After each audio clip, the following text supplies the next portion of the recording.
గుప్తా గారు తనలో తానే ఇలా అనుకుంటూ ఉంటారు. ఈరోజు బుజ్జమ్మచే ఎలాగైనా పరమశివుని వరప్రసాదమైన రుద్రాక్షమాల తాకేలా చేయాలి. అప్పుడే బుజ్జమ్మకి పూర్వశక్తులు తిరిగొస్తాయి.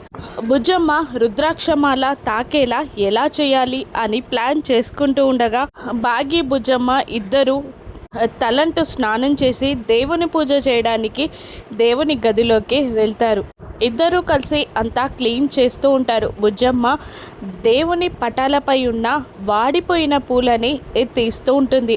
గుప్తా గారు వచ్చి బుజ్జమ్మ రుద్రాక్షమాల తాకుతుందేమో అని ఆశగా ఎదురు చూస్తూ ఉంటారు. కానీ పూలను మాత్రమే తీసేస్తుంది బుజ్జమ్మ. బాగి పూజ చేసి దేవునికి హారతిస్తుంది. పూజ పూర్తయ్యాక ఇద్దరు కలిసి బయటికి వస్తూ ఉంటారు. అప్పుడు గుప్తా గారు, ఏంటి పరమేశ్వర ఇది, ఇలా ఎందుకు చేస్తున్నావు తండ్రి?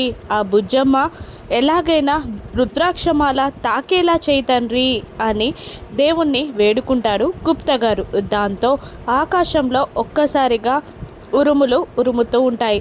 ఆ పరమశివుని మహిమ వల్ల ఆ పరమశివుని ఫోటోపై ఉన్న పువ్వు రుద్రాక్ష మాలపై పడుతుంది.